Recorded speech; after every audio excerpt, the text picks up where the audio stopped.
વિદ્યાર્થી મિત્રો, આજે આપણે ધોરણ 6 વિષય સામાજિક વિજ્ઞાન એની અંદર પાઠ 3 પ્રાચીન નગરો અને ગ્રંથો. આપણે આ ભાગ છે એ આ પાઠમાં પ્રાચીન નગરો અને ગ્રંથોની વાત કરવાની છે. તો ઘણા બધા છે એ ભારતની અંદર, એમાં ખાસ કરીને આપણે છે ગુજરાતની અંદર અમુક મળી આવેલા એવા નગરો જે ખોદકામ કરતા છે એ જમીનમાંથી એવા નગરો મળી આવ્યા છે કે કોઈ પૂરને કારણે અથવા તો કોઈ ભેખડો ધસી આવવાને કારણે આખા નગરો છે દટાઈ ગયા, અને પછી કોઈ કામ માટે અથવા તો કોઈ છે એ જગ્યાએ નવું સ્મારક ઊભું કરવા માટે જો ખોદકામ કરવામાં આવ્યું તો ત્યાંથી આપણે અમુક એવા છે એ નગરો મળી આવ્યા છે. એ નગરો વિશેની ચર્ચા છે. આ ઉપરાંત ગ્રંથો, તો કે ગ્રંથોમાં છે એ વેદોની વાત કરવામાં આવી છે. 4 વેદ છે. 4 વેદના છે એ 4 વેદ કયા પ્રકારે શું શું આપવામાં આવેલું છે, તેમાં કોનો મહત્વનો ફાળો છે, કેવી સ્ત્રીઓનો ફાળો છે.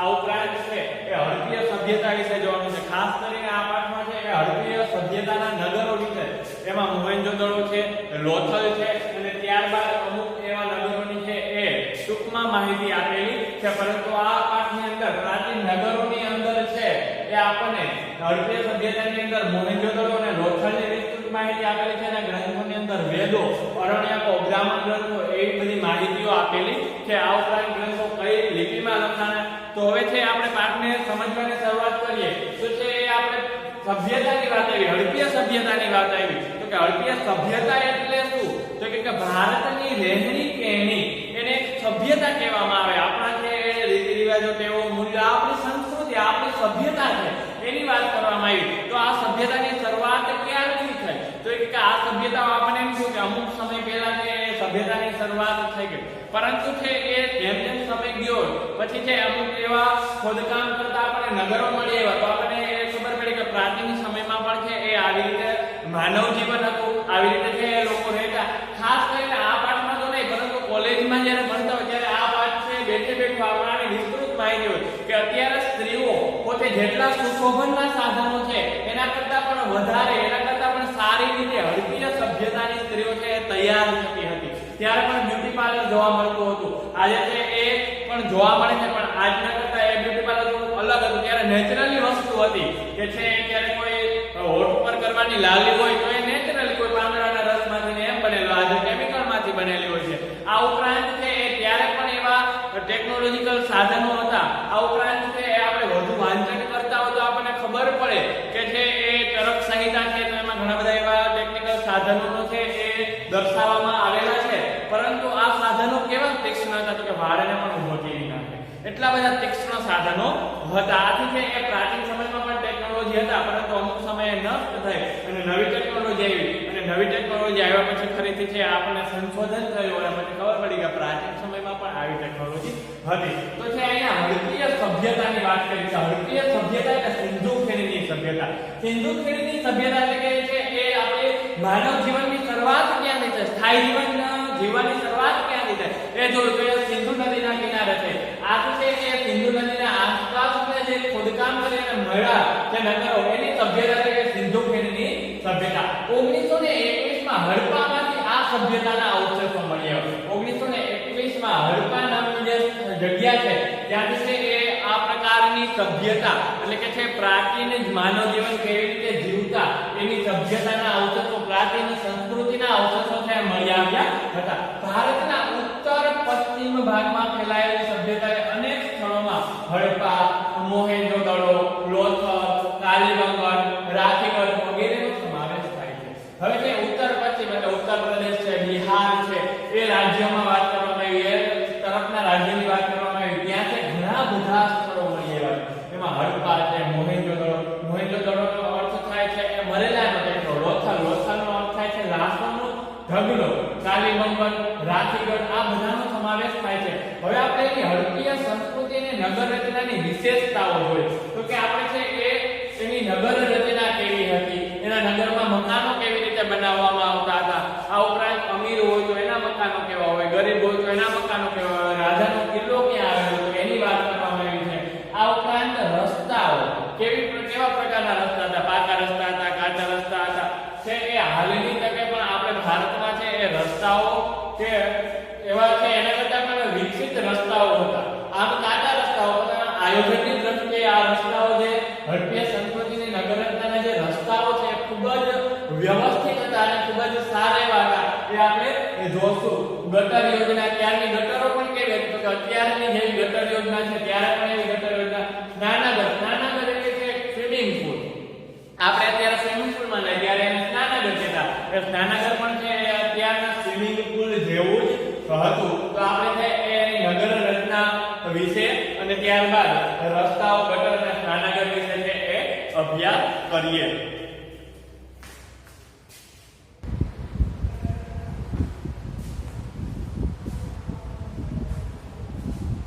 નગર રચના, આયોજનબદ્ધ નગર રચના એ ભારતીય સભ્યતાની મોટી લાક્ષણિકતા હતી. હવે તે તમને એવું પૂછવામાં આવશે વિકલ્પ વાળામાં કે ભારતીય સભ્યતાની મોટી લાક્ષણિકતા શું હતી? તો કે નગર રચના. યાદ રાખજો, એ મોટી લાક્ષણિકતા હતી. કેમ મોટી લાક્ષણિકતા હતી? તો કે નગર રચના એક સમાન થયેલી હતી. જે કાલીમંગન છે, રાતીગઢ છે, લોથલ છે, મોહેંજો-દડો છે, આ બધા જ છે એ સ્થળો એક સરખા જ છે જોવા મળતા. કારણ કે જે અત્યારે કોઈ એક નવું એક આપણે સિટી બનાવતા હોય તો સિટીમાં જઈએ તો બધા લાઈનમાં એક જ સરખા મકાન હોય. એમ આની પણ નગર રચના એક જ સરખી હોય કે જે સામાન્ય પ્રજા આ વિસ્તારમાં અથવા તો આ દિશામાં રહે, રાજાનો કિલ્લો આ દિશામાં આવેલો હોય, સ્નાનાગર આ દિશામાં આવેલો હોય. આમ છે એની નગર રચના એક સમાન જોવા મળતી. આ ઉપરાંત તમામ સ્થળોમાં છે પશ્ચિમ તરફ કિલ્લો અને પૂર્વ તરફ સામાન્ય પ્રજાની વસાહત હતી. હવે કે પશ્ચિમ દિશામાં છે કિલ્લો જોવા મળતો અને જ્યારે પૂર્વ દિશામાં છે સામાન્ય પ્રજાની વસાહત. આવું બધા જ નગરોમાં જેટલા પ્રાચીન સિંધુ ખીણની સભ્યતાના છે એ નગરો છે એમાં જોવા મળે છે. કિલ્લા અને સામાન્ય પ્રજાની વસાહતને જુદો પાડતો એક રાજમાર્ગ હતો. જ્યારે આપણે રસ્તાની વાત કરશું ત્યારે છે બંને રાજમાર્ગની છે વાત કરવાના છીએ. બધાની હું વિસ્તારથી નથી સમજાવતો, પરંતુ કિલ્લાની વાત આવી તો કિલ્લામાં સામાન્યતઃ સંભવતઃ એવા રાજાઓ છે એ રહેતા હતા. કોઈ છે એ કિલ્લામાં બધા જ રાજાઓ અને તમને સંભવતઃ અમુક એવા રાજાઓ કિલ્લામાં રહેતા હતા. પશ્ચિમમાં આવેલા કિલ્લા પર તે કોટ એટલે કે ઊંચી દિવાલો હતી અને ઊંચી દિવાલોની બંને બાજુ છે એક ઝરો કરવામાં આવે ને તેમાં પાણી ભરવામાં આવે એટલે છે કિલ્લામાં કોઈ આવી જઈ શકે નહીં. મુખ્ય દ્વાર પરથી જે છે એ શું કરી શકે? કિલ્લામાં પ્રવેશી શકે. એટલા માટે તેમની નગર રચનામાં મોટા ભાગે ઈંટો વપરાતી. હવે તે અત્યારે પણ છે એ બાંધકામ થતું તો એમાં છે ઈંટો વપરાતી અથવા બેલાઓ, જે મોટી ઈંટ આવે એને બેલા કહેવામાં આવે, એ વપરાતી હતી. પરંતુ છે એ આ નગર રચના જો તો આ બધા જ છે એ કહેવાય કે નગરોની નગર રચનાની વાત કરવામાં નતો મોહેંજો-દડો એકની વાત કરી કે નતો લોથલ એકની વાત કરી, પરંતુ બધા જ છે એ સ્થળોમાં આવી રીતેની નગર રચનાઓ હતી. આ ઉપરાંત છે એમાં મોટા ભાગે ઈંટો વપરાતી હતી. યાદ રાખજો. હવે એમાં મકાન વ્યવસ્થા છે. નગર રચનાની અંદર મકાન વ્યવસ્થા. તો મકાન વ્યવસ્થા કેવી હતી? તો કે ભારતીય સભ્યતા આયોજનબદ્ધ મકાન વ્યવસ્થા હતી. કઈ વ્યવસ્થા આયોજનબદ્ધ હતી એવું પ્રશ્નને વિકલ્પમાં પૂછવામાં આવે તો કેવું કે તે ભારતીય સભ્યતામાં મકાન વ્યવસ્થા આયોજનબદ્ધ હતી. એના મકાનો એ ઊંચા ઓટલા પર બાંધવામાં આવતા. શા માટે ઊંચા ઓટલા પર? તો કે પૂર અથવા તો ભેજથી બચવા માટે છે એ મકાનો ઊંચા ઓટલા પર બાંધવામાં આવતા હતા. કારણ કે ઊંચા ઓટલા પર હોય તો પાણી આવે તો ઘરમાં ઘૂસી જાય નહીં. એટલા માટે છે એ ઊંચા ઓટલા પર બાંધવામાં આવતા. તો ખાસ યાદ રાખજો, મકાનો ક્યાં બાંધવામાં આવતા? તો કે ઊંચા ઓટલા પર બાંધવામાં આવતા. મકાનોનું દ્વાર મુખ્ય રસ્તાને બદલે અંદર તરફ પડતું હતું. હવે દાખલા તરીકે જે આ મુખ્ય છે એ મુખ્ય રાજમાર્ગ છે.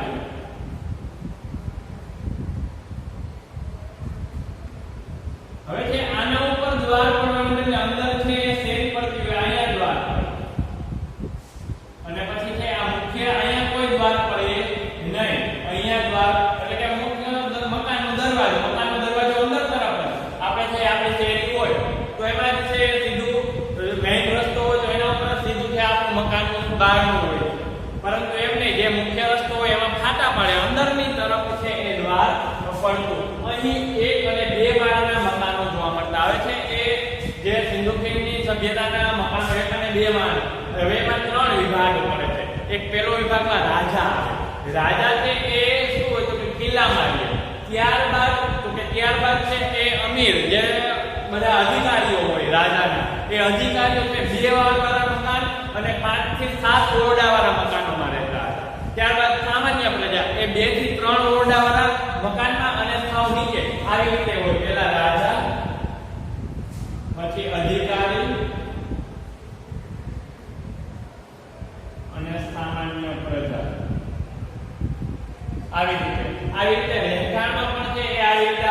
દર્શાવ્યું એમ કે છે એ રાજાઓ પશ્ચિમ ભાગમાં અને સામાન્ય પ્રજાઓ છે એ પૂર્વ ભાગમાં, આ ઉપરાંત અધિકારીઓ વચ્ચેના ભાગમાં છે એ રાજાના કિલ્લા પછીના જે વિસ્તાર હોય તેમાં રહેતા હતા. તો હવે આપણે છે એ રસ્તાઓ વિશે થોડીક માહિતી મેળવીએ.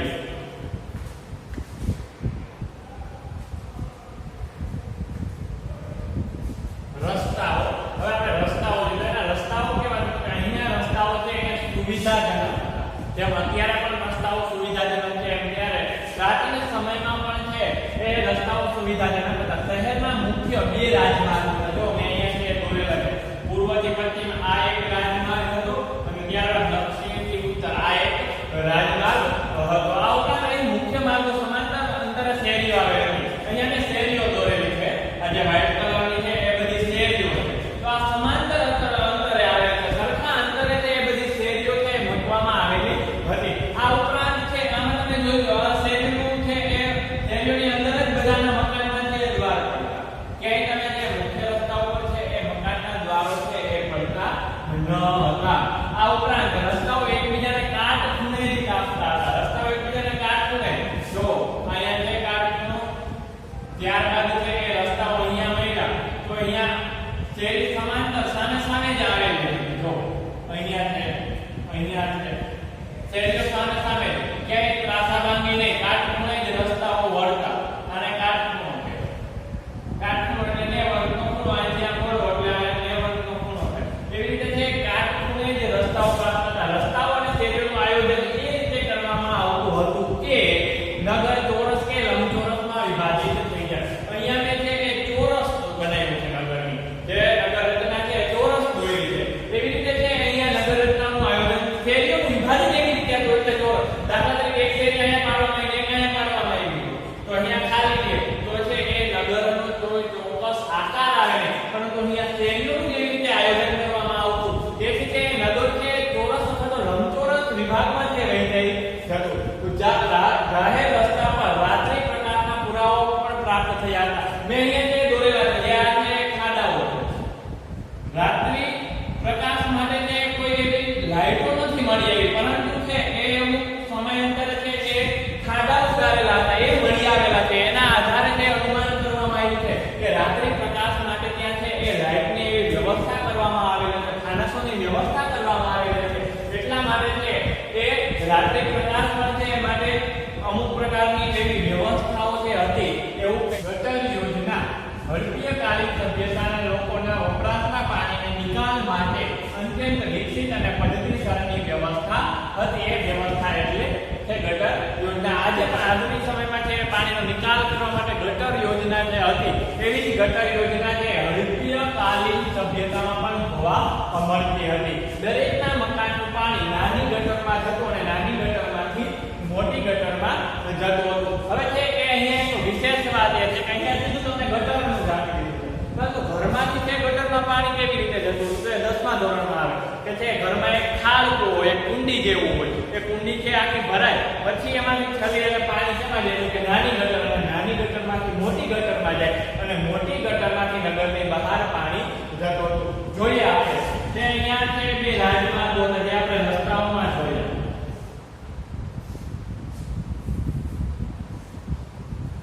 હવે આ અંદર એક શેરી છે, આ મકાન છે, આ મકાનમાંથી ખાલકો અને અહીંયા છે નાની ગટરો, અને જે આ ગટરો છે એને મોટી ગટરો કહેવામાં આવે. એટલે આ નાની ગટરમાંથી મોટી ગટરમાં જે પેલા ખાલકુવામાંથી છે નાની ગટરમાં, નાની ગટરમાંથી મોટી ગટરમાં, અને મોટી ગટરમાંથી છે એ નગરની બહાર જાય. આ રીતે છે એની ગટર યોજનાઓ હતી. ત્યારબાદ છે સ્નાનાગરો. સ્નાનાગર એટલે કે હાથ નુકસેલી હોય. સ્નાનાગર એટલે જ્યાં નાહવા માટેનું છે એક કુંડ આવેલું હોય તેને સ્નાનાગર કહેવાય. મોહેંજો-દડોમાંથી જાહેર સ્નાનાગર મળી આવ્યું છે. હવે મોહેંજો-દડો એનો અર્થ થાય મરેલાનો ટેકરો, એમાંથી આપણને એક સ્નાનાગર મળી આવ્યું છે. આ સ્નાનાગરમાં વચ્ચે કુંડ છે અને તેને ઉતરવા માટે બે બાજુએ પગથિયાઓ આવેલા છે. હવે જ્યાં અમે જોયું કે આ કુંડ છે, વચ્ચે જે ગુલાબી ભાગ છે એ કુંડ છે, અને તેમાંથી એ બે બાજુ ઉતરવા માટે છે કે પગથિયાઓ રાખવામાં. આપણે હાલના સ્વિમિંગ પુલમાં પણ છે બે બાજુ પગથિયાઓ હોય છે. એવી રીતે છે કે અહીંયા સ્નાનાગર જે મળી આવ્યું એમાં પણ છે એ બે બાજુ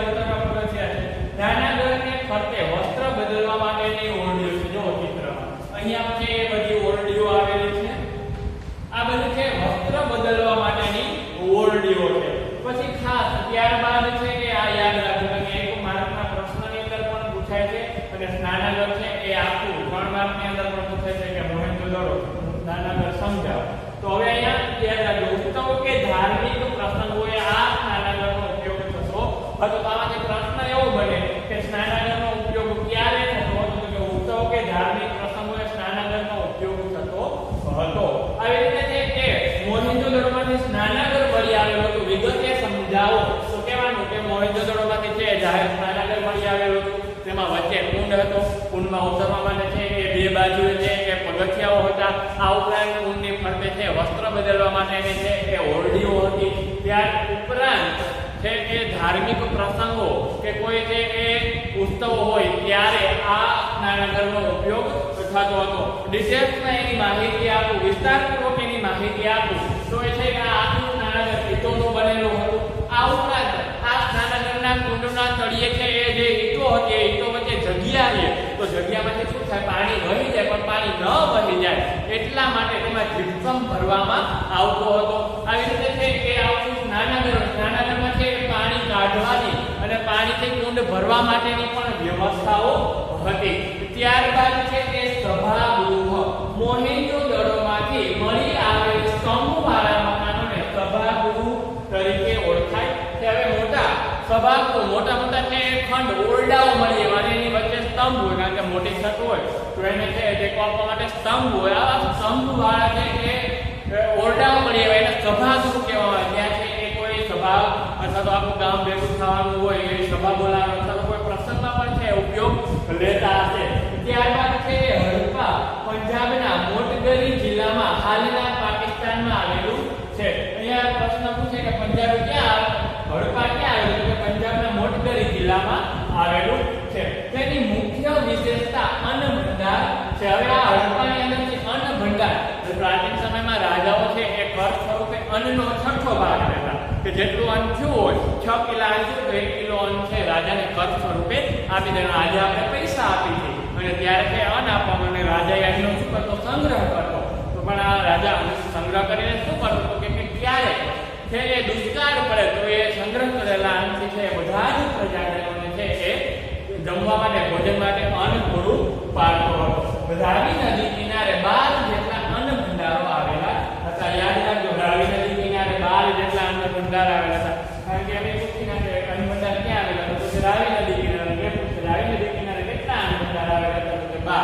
આવી રીતે છે એ આપણે અહીંયા મોહેંજો-દડોની વાત કરી હતી મોટા ભાગની. તો એની અંદર પહેલા તો હડપ્પીય સભ્યતાની અંદર આપણે નગરની વિશેષતાઓ જોઈ, પછી મકાન વ્યવસ્થા જોઈ, રસ્તાની છે યોજનાઓ જોઈ, ગટર યોજના જોઈ, સ્નાનાગર જોઈ, સભાગૃહ જોઈ.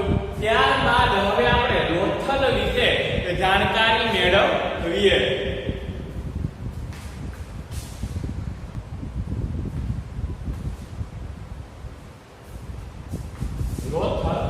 લોથલ અમદાવાદ જિલ્લામાં ધોળકા તાલુકામાં ભોગાવો નદી કિનારે આવેલું છે. હવે લોથલ છે ને મોસ્ટ આઈએમપી ટૂંકનોંધ છે.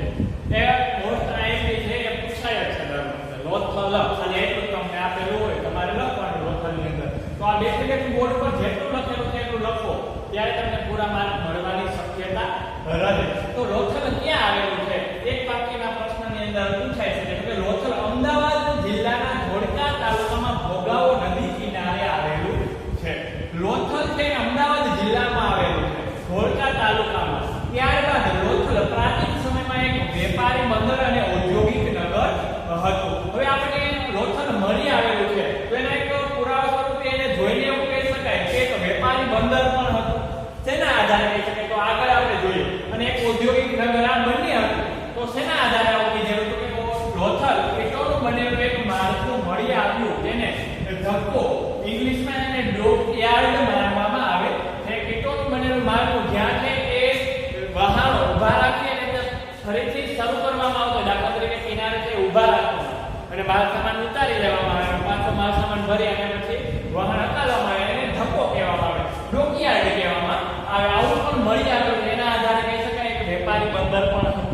ત્યાર ઉપરાંત અહીં વાહનોને લાંગારીને માલ સામાન ચઢાવવા અને ઉતારવાના કામ માટે ઉપયોગમાં આવતું હોવાનું માને. હવે છે કે અહીંયા વાહન લાંગર માટે ઊભા રાખવા, તેમાં છે મોટું એક છે કે લોખંડનું આવું હોય આવી રીતે આ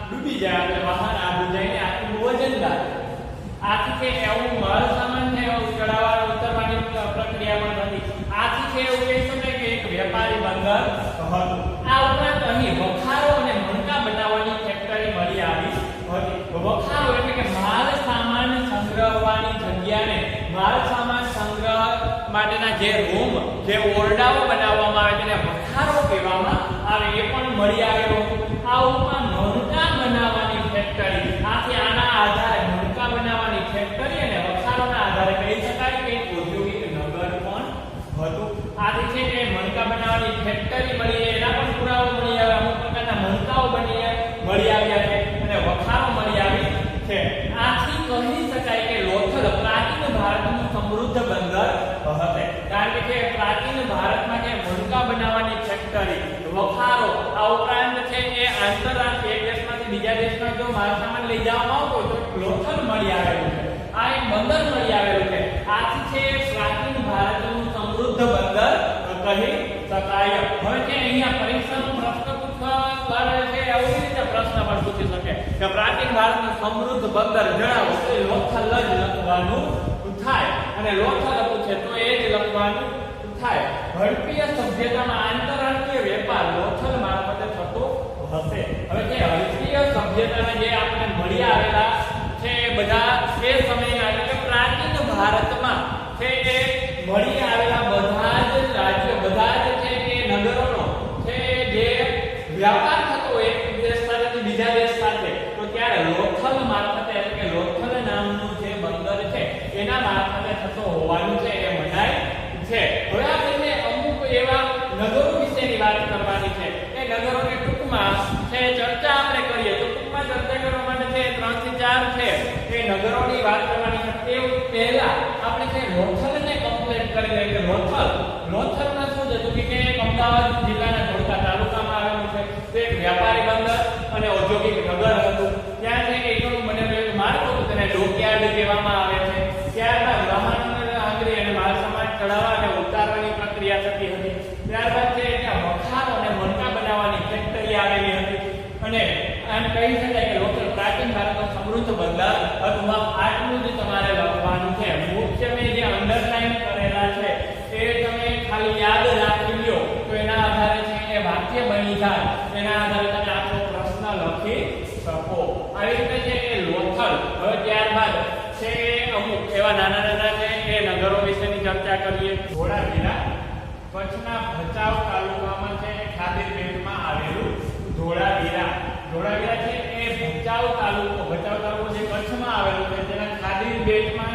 એક ખાદીર બેટ નામની જગ્યા છે ત્યાં છે એ આવેલું છે નગર 3 ભાગમાં વહેંચવામાં આવ્યું છે જે તમને જ્યારે નગર વ્યવસ્થા સમજાવતો તો નગરની વિશેષતાઓ સમજાવતો તો ત્યારે વાત કરી હતી કે કિલ્લો હતો ત્યાર ઉપલું નગર એટલે કે એમાં અધિકારી વર્ગ શાસક વર્ગ રહેતો અને નીચલું વર્ગ એમાં સામાન્ય પ્રજાઓ રહેતી આમ છે કે નગરને ત્રિસ્તરીય યોજના અને 3 ભાગમાં વહેંચવામાં આવેલી ત્યારબાદ મુખ્ય વિશેષતા એ હતી કે વરસાદના પાણીને સંગ્રહ કરવાની વ્યવસ્થા અને સ્ટેડિયમ આવેલું હતું આ એની મુખ્ય વિશેષતા હતી એટલે આમાંથી એક પ્રશ્ન નીકળે કે ધોળાવીરાની મુખ્ય કઈ વિશેષતા હતી તો વરસાદના પાણીને સંગ્રહ કરવાની વ્યવસ્થા અને સ્ટેડિયમ એ ધોળાવીરાની મુખ્ય વિશેષતા હતી ત્યારબાદ કાલીબંગન જે રાજસ્થાનમાં આવેલું છે અને ખૂબ કહેવાય કે આદિકાળથી આદિમાનવના સમયથી જે સ્થાયી જીવનની શરૂઆત થઈ ત્યાર પછી આનું નિર્માણ થયું ત્યાર પછી બધાનું જે નિર્માણ થયું પણ આનું છે એ નિર્માણ ખૂબ પ્રાચીન સમયમાં થયું કારણ કે ત્યાં કૃષિ ક્રાંતિનું મુખ્ય કેન્દ્ર છે કૃષિની શરૂઆત થઈ હોય એવું પણ માની શકાય એમ નથી કહેતો કે કૃષિ ક્રાંતિની શરૂઆત ત્યારથી જ થઈ હતી પરંતુ છે કે રાજસ્થાનમાં કાલીબંગન આવેલું છે અને હડપ્પીય સભ્યતાનું કૃષિ કેન્દ્રનું જે કૃષિ ક્રાંતિનું મુખ્ય કેન્દ્ર હતું ત્યાં છે કેવી રીતે કહી શકાય કે કૃષિ ક્રાંતિ હશે તો અહીં ખેડેલા ખેતરોના અવશેષોની સાબિતી પૂરી પાડે છે ખેડેલા છે ખેતરના અવશેષો મળી આવ્યા ત્યારબાદ તાંબાના અવશેષો પણ મળી આવ્યા છે અમુક પ્રકારના તાંબાના વાસણો પણ મળી આવ્યા છે અને ત્યાં તાંબાના ઓજારોનું નિર્માણ થતું તે કૃષિ ક્ષેત્રે ઉપયોગમાં લેવાતા હતા ત્યાંથી અમુક પ્રકારના હવે કૃષિ ક્રાંતિ છે એટલે કૃષિ માટેના ઓજારો પણ મળી આવે આથી છે કે કૃષિ માટેના